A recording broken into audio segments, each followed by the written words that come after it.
చొరబాట్ల సమస్య అయితే పట్టి కుదుపుతోంది. నిరంతరం కొనసాగుతూ ఉన్నటువంటి పరిస్థితి అయితే స్పష్టంగా కనబడుతుంది. తాజాగా అది ఒక్కొక్క దేశంలో ఆయా దేశ ప్రజలందరూ తిరగబడుతున్నారు, ఉద్యమిస్తున్నారు. తద్వారా ఎవరు ఈ వ్యవహారాల వెనకున్నారు అన్నటువంటి అంశం కీలకమవుతున్నటువంటిది.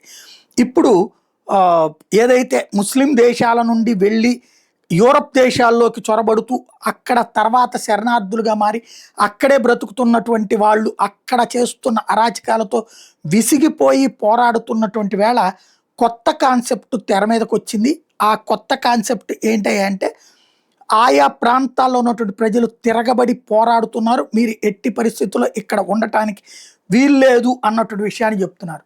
లేటెస్ట్‌గా స్పెయిన్‌లో పెద్ద ఎత్తున చొరబాట్లు జరుగుతుంటే ప్రజలే తిరగబడి ఆపడానికి పోరాటం ప్రారంభించేటప్పటికి స్పెయిన్ సైన్యం రంగంలోకి దిగాల్సినటువంటి పరిస్థితి వచ్చింది. బట్ చొరబాటుదారుల తెగింపు మాత్రం చాలా ఎక్కువగా కనబడుతోంది.